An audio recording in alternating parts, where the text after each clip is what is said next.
Greetings, this is Quantum from Stormtown, and if you're afraid of the dark, this is your episode. To celebrate getting 10 subscribers, I'm going to go over lighting and lights in Wildstar.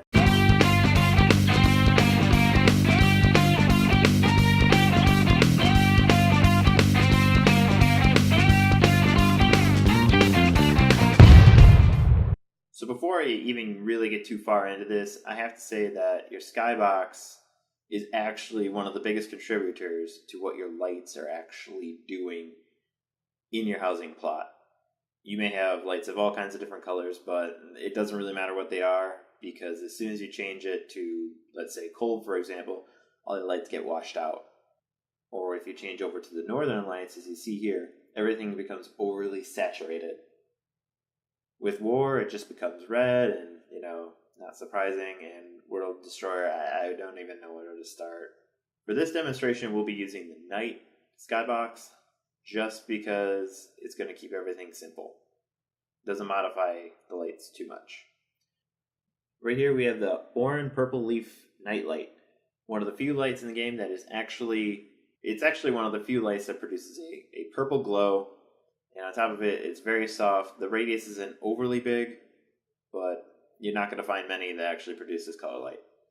Orange leaf lamp actually does produce a red light. It's very faint, the radius isn't very big, and neither is the object. Exile hologram fireplace. Awesome piece of decor. This is one of the few decor items that does not count as a light, but still produces it. Exile chandelier. One of two lights, besides my buddy the Chua Spotlight, that produces a hard light, but also produces it at a bigger radius. And also can shoot light at a further distance. Here we go. This is my boy the Chua Spotlight. Something to remember, the distance from the actual source is very small on the Chua Spotlight, but the light you get very bright and very hard. There you go. You can see how quickly it fades off. So something to be very aware of when you're placing them. But as far as brightness, nothing can hold a candle to it. Orange hanging lamp, faint light, big radius. It's okay, nothing special I thought. Kind of looks neat though. One of my other favorites, the orange chandelier. Relatively bright, very large radius. It's a great fill light. And also very handy. You can blow it up and people don't think it looks weird. So it is probably one of the best lights for filling a room. Right here is a light I've never really used, the brass standing lamp. Produces two cones of light, one on the top, one on the bottom. Not too bad, not overly bright. Here we have the Kazian standing lamp. Does not produce much light, larger radius, I guess. Nothing really special, but still pretty dim. Cage lamp, not a bad light, can grow big, relatively bright, but decent sized radius. These guys here, the blue light lounge tables, these actually do not produce any light. They appear that they do, but they definitely don't. Otherwise my feet would be turning blue or something would be turning blue. So just something to be aware of. Do not place these with the idea that you're going to have a really neat blue room. Essentially, if you wanted to do that, you'd have to switch it over to northern lights and then just block everything off and then just fill it with one of these guys. The stone brick lop fireplace does not actually produce any light. The light that it does produce is only within its own object, so it does not affect you at all. Very sorry. It's a misleading product, but at least it doesn't say that it's a light on it. Exile hanging lamp, nothing special. Decent sized radius, not overly bright. This one's relatively misleading, and I sort of hate it for that. The Exile Sentry Tower does not produce any real light. It just produces a cone of light-looking stuff, but doesn't glow or anything. As everyone's getting ready for Halloween, something to think about is creepy lights, and this is definitely one of them.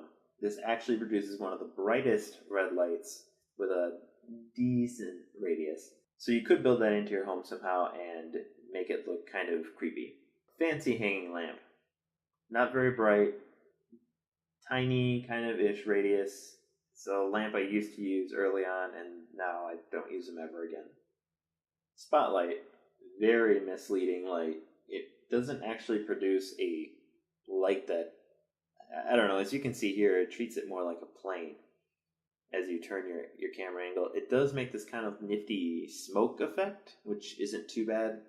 It does count as a real light though, so it's kind of not my favorite. Also, when you're moving them or doing some moving of objects, you do grab the actual light cone, or in this case, you also can grab the light cone from the Exile Sentry Tower from a million miles away. So I don't like to work with that one or the Exile Sentry Tower too much just because they're a pain in the butt. Wicked Fire Totem. This is actually a legitimate light that does flicker, and the flickering actually occurs on your character model. So actually it's not a bad light. It's not overly bright though, so something to be aware of. Radius isn't too wonderful either. I also found 3 lampposts that will work just fine and do not count as actual light sources. They are the Oran lamppost right here. Does not produce anything really bright, and it's just good radius.